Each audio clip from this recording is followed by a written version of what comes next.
বাংলাদেশে মোহাম্মদ ইউনূসের আমলে গত ১.৫ বছর ধরে তলানিতে গিয়ে ঠেকেছিল ভারত বাংলাদেশ সম্পর্ক। নির্বাচনের আগে থেকে সে সম্পর্ক পুনর্গঠন হচ্ছে এমন বার্তা পাওয়া গেছে বাংলাদেশের ক্ষমতাসীন দল বিএনপির সাথে ভারত সরকারের সম্পর্ক দেখে। ইউনূসের আমলে যেটি ছিল নিয়মিত ঘটনা, সেই ভারত বিরোধী স্লোগান দিল্লি না ঢাকা, ঢাকা ঢাকা বাংলাদেশের নির্বাচনের আগে থেকে প্রায় বন্ধই হয়ে গেছে। সম্পর্ক উন্নয়নের জন্য নতুন বিএনপি সরকার পররাষ্ট্রমন্ত্রী খলিলুর রহমান ২ দিনের সফরে যাচ্ছেন দিল্লিতে। তার এই সফরে দৃশ্যমান অমীমাংসিত বিষয়ের পাশাপাশি অদৃশ্যমান কিছু বিষয় নিয়ে আলোচনা হবে এমন তথ্য জানা গেছে। অদৃশ্যমান ইস্যুগুলোর মধ্যে বাংলাদেশের অভ্যন্তরীণ রাজনীতি আর আঞ্চলিক নিরাপত্তা নিয়ে ভারতের পক্ষ থেকে জোর দেওয়া হবে। ঠিক এমন একটা পরিস্থিতিতে খলিলুর রহমানের সফরের ১ সপ্তাহ আগে আঞ্চলিক নিরাপত্তার জন্য ভারতের সবচেয়ে বড় একটি মাথা ব্যথা পাকিস্তানি চরমপন্থী গোষ্ঠী লস্কর-ই তৈয়বার ৮ সদস্যকে ভারতের বিভিন্ন স্থান থেকে গ্রেপ্তার করেছে দেশের পুলিশ। বাংলাদেশের জন্য উদ্বেগের বিষয় হলো গ্রেপ্তার হওয়া এই ৮ জনের মধ্যে ৭ জনই বাংলাদেশি। আবার এদের দলনেতা সাব্বির আহমেদ লোন বাংলাদেশ থেকে পাকিস্তানের গোয়েন্দা সংস্থা আইএসআই এর নির্দেশে ভারতে বড় ধরনের নাশকতার ছক কষছিলেন। ভারতীয় গোয়েন্দা সংস্থার বরাতে এমন খবর প্রকাশ করেছে ভারতের একাধিক সংবাদ মাধ্যম। খবরটি বাংলাদেশের গণমাধ্যমগুলোতেও প্রকাশিত হয়েছে। বিশ্লেষকরা মনে করছেন লস্কর-ই তৈয়বার জঙ্গি, যাদের মধ্যে ৭ জনই বাংলাদেশি, তাদের গ্রেপ্তারের ঘটনা খলিলুর রহমানের সফরের আলোচ্য সূচিতে আঞ্চলিক নিরাপত্তার ইস্যুটি বড় একটি বিষয় হয়ে দেখা দিবে। এদিকে বাংলাদেশ সীমান্তে চোরাচালান সহ অবৈধ অনুপ্রবেশ ঠেকাতে ভারতীয় সীমান্তরক্ষী বাহিনী বিএসএফ অভিনব এক সিদ্ধান্ত নিতে যাচ্ছে। সিদ্ধান্তটি হলো ভারত বাংলাদেশ সীমান্তে নদীপথ পাহারায় সাপ ও কুমির মোতায়েনের পরিকল্পনা করছে বিএসএফ। বিস্তারিত জানতে চলুন যাওয়া যাক বিশ্লেষণ। বাংলাদেশের পররাষ্ট্রমন্ত্রী ডক্টর খলিলুর রহমান আগামী ৭ এপ্রিল ভারতের নয়াদিল্লি সফরে যাবেন। তারেক রহমানের নেতৃত্বে বিএনপি সরকার গঠন করার পর বাংলাদেশের কোনো মন্ত্রীর এটি হতে যাচ্ছে প্রথম ভারত সফর। মোহাম্মদ ইউনূসের নেতৃত্বাধীন অন্তর্বর্তী সরকারের জাতীয় নিরাপত্তা উপদেষ্টার দায়িত্ব পালন করা পররাষ্ট্রমন্ত্রী ডক্টর খলিলুর রহমান মরিশাসে ভারত মহাসাগর সম্মেলনে যোগ দেওয়ার পথে নয়াদিল্লি সফর করবেন। পররাষ্ট্রমন্ত্রী খলিলুর রহমান, ভারতের পররাষ্ট্রমন্ত্রী এস জয়শঙ্কর, দেশের জাতীয় নিরাপত্তা উপদেষ্টা অজিত দোভাল এবং বাণিজ্য মন্ত্রী পীযূষ গোয়ালের সঙ্গে আগামী ৮ এপ্রিল বৈঠক করবেন। বাংলাদেশের গণমাধ্যমগুলোর খবরে বলা হয়েছে, এ সফরে গঙ্গা পানি বন্টন চুক্তি এবং ভারত থেকে আরও জ্বালানি আনার ব্যাপারে আলোচনা হতে পারে। মধ্যপ্রাচ্য থেকে জ্বালানি আমদানি করে বাংলাদেশ, কিন্তু ইরানের সঙ্গে যুক্তরাষ্ট্র ও ইসরায়েলের চলমান যুদ্ধের কারণে এতে বিঘ্ন ঘটেছে। ফলে ভারত থেকে আরো জ্বালানি আনার পরিকল্পনা করছে সরকার। শেখ হাসিনার আমলে তৈরি হওয়া পাইপলাইনের মাধ্যমে ডিজেল আনা বিগত ইউনূস সরকারের আমলে বন্ধ ছিল। মধ্যপ্রাচ্য সংকট দেখা দিলে বিএনপি সরকারের আমলে ভারত এ নিয়ে ৩ দফায় ১৭,০০০ টন ডিজেল বাংলাদেশে সরবরাহ করেছে। অন্যদিকে ১৯৯৬ সালের ডিসেম্বরে ভারতের সঙ্গে বাংলাদেশের ৩ দশক মেয়াদী পানি বন্টন চুক্তি স্বাক্ষরিত হয়। মেয়াদ প্রায় শেষ হওয়ায় গত কয়েক সপ্তাহ ধরে বাংলাদেশ ও ভারতের প্রতিনিধি দল উভয় দেশের চুক্তিটির জলবিজ্ঞান ও প্রযুক্তিগত মূল্যায়ন করেছে। এছাড়া জাতিসংঘ সাধারণ পরিষদে মনোনয়নের বিষয়ে ভারতের সহায়তা চাওয়ার পরিকল্পনা রয়েছে। জাতিসংঘের সাধারণ পরিষদে 2026-27 সভাপতি পদের জন্য বাংলাদেশ মনোনয়ন দিয়েছে পররাষ্ট্রমন্ত্রী ডক্টর খলিলুর রহমানকে। এক্ষেত্রে তিনি ভারতের সহায়তা চাইতে পারেন বলে প্রতিবেদনে জানিয়েছে হিন্দুস্তান টাইমস। কূটনৈতিক সূত্রগুলো বলছে, এসব দৃশ্যমান ইস্যুর পাশাপাশি কিছু অদৃশ্যমান বিষয় নিয়ে বাংলাদেশের পররাষ্ট্রমন্ত্রীর সফরে আলোচনা হবে। এর মধ্যে একটি ইস্যু হলো বাংলাদেশের অভ্যন্তরে অন্তর্ভুক্তিমূলক রাজনীতি। দুই দেশের কারো পক্ষ থেকে ফরমালি বিষয়টি নিয়ে কথা না বললেও সূত্রগুলো বলছে, আওয়ামী লীগ এবং শেখ হাসিনা ইস্যুতে এই বৈঠকে আলোচনা হবে। বিগত অন্তর্বর্তী সরকার শেখ হাসিনাকে বেরোচ্ছে কয়েক দফা চিঠি দিয়েছিল। তখন মোহাম্মদ ইউনূসের কিংস পার্টিগুলোকেও মাঝে মধ্যে এ নিয়ে বক্তব্য দিতে দেখা যেত, কিন্তু নির্বাচনের পর কোনো পক্ষ থেকে আর এ নিয়ে তেমন একটা উচ্চবাচ্য শোনা যায়নি। কূটনৈতিক সূত্রগুলো বলছে, ভারতের পক্ষ থেকে নির্বাচনের আগে বাংলাদেশের অভ্যন্তরে অন্তর্ভুক্তিমূলক রাজনীতির বিষয়ে বিএনপির শীর্ষ মহলকে বার্তা দেওয়া হয়েছিল। সে বার্তার ফলো আপ নিয়ে খলিলুর রহমানের সাথে আলোচনা করবেন এস জয়শঙ্কর ও অজিত দোভাল। বিশ্লেষকরা মনে করেন, অন্তর্ভুক্তিমূলক রাজনীতি নিয়ে কথা বলার অর্থ হলো আওয়ামী লীগের নিষেধাজ্ঞার বিষয়টি নিয়ে বাংলাদেশের ক্ষমতাসীন সরকার কি করতে চায় সেটি জানতে চাইবে ভারত। যদিও এ বিষয়ে কোনো পক্ষই আনুষ্ঠানিকভাবে কোনো কিছু জানাবে না। এক্ষেত্রে যা ঘটার তা পর্দার আড়ালেই ঘটবে। ভারতের জন্য এই মুহূর্তে সবচেয়ে বড় উদ্বেগের আরেকটি বিষয় হলো আঞ্চলিক নিরাপত্তা ইস্যুতে ভারত বিরোধী জঙ্গিদের উত্থান।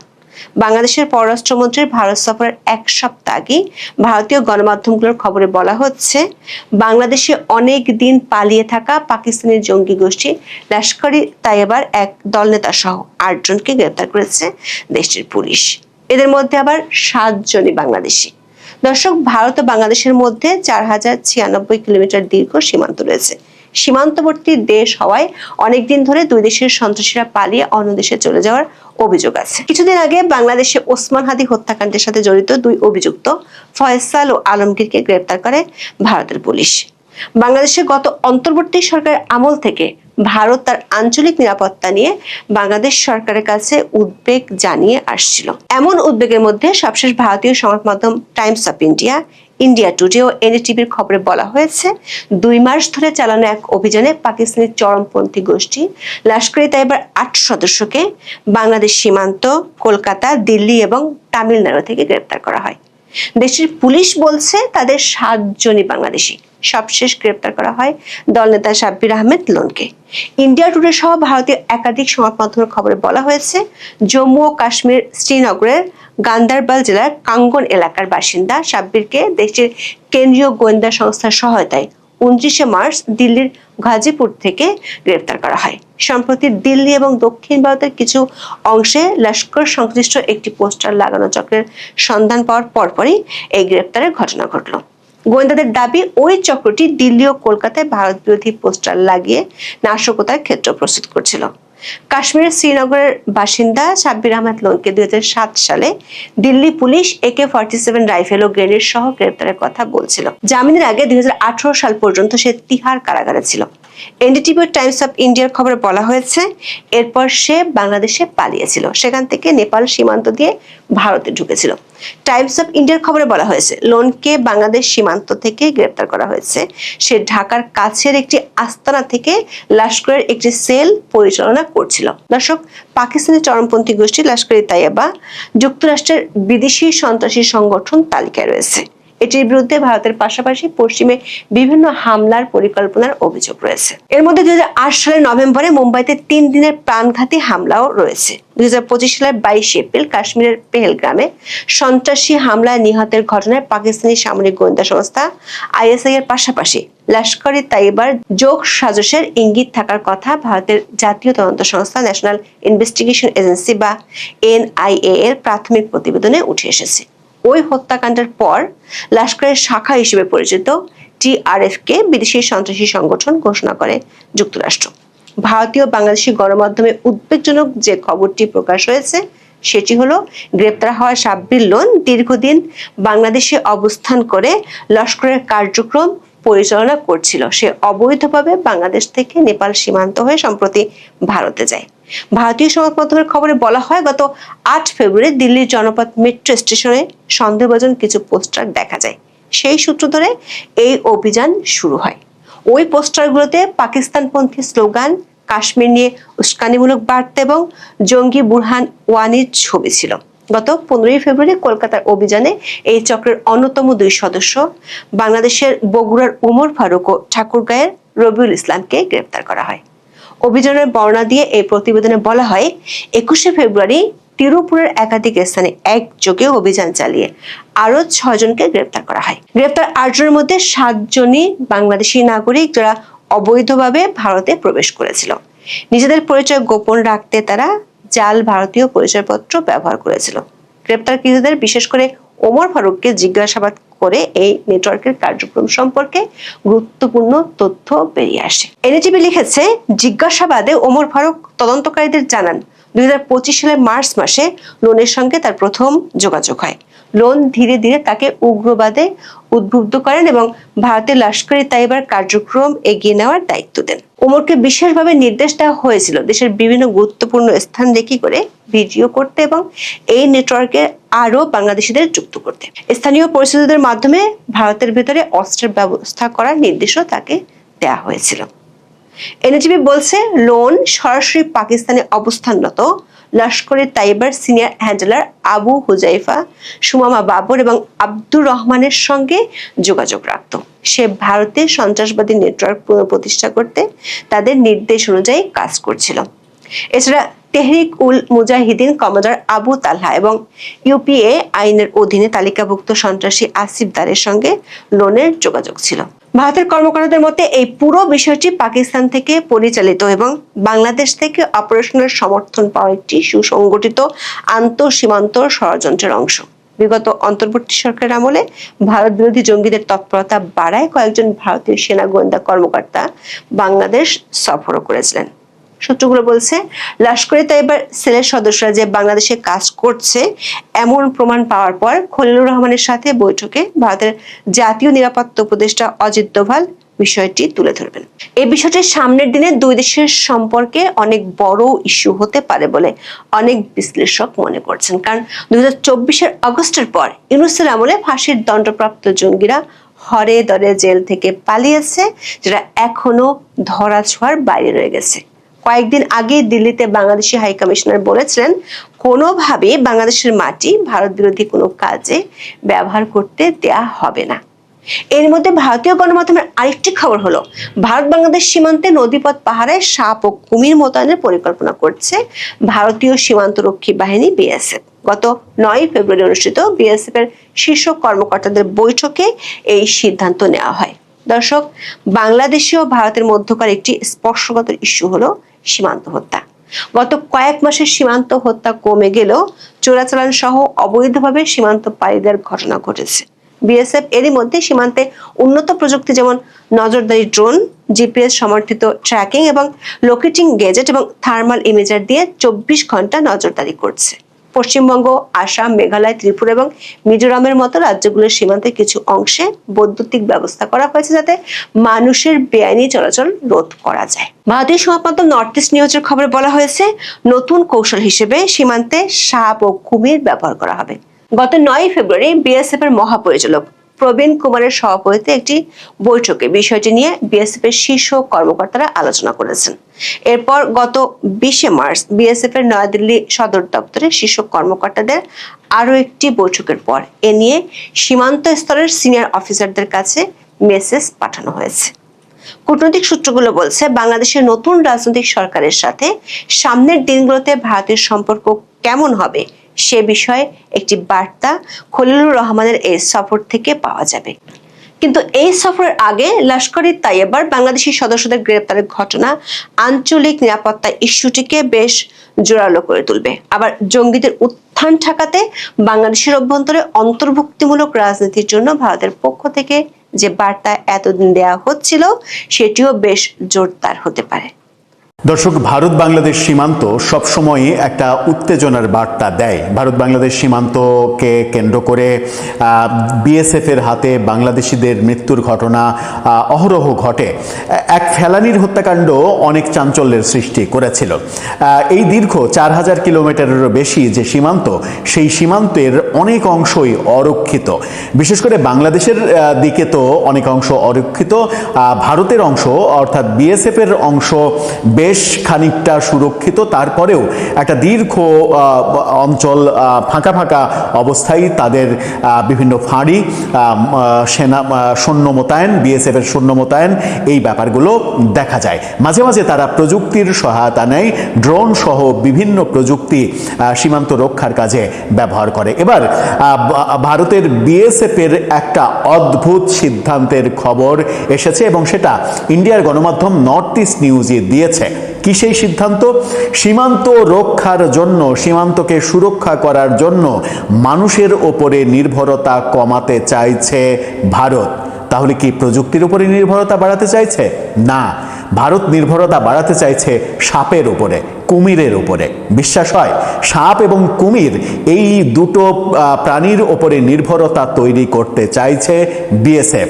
একটু আওলা ঝাওলা মনে হতে পারে আপনার কাছে, একটু অবাক কাণ্ড মনে হতে পারে, কিন্তু এটাই সত্য। এই প্রসেসের দিকে এগোচ্ছে বিএসএফ এবং সেটা প্রায় সিদ্ধান্তের কাছাকাছি এসে গেছে।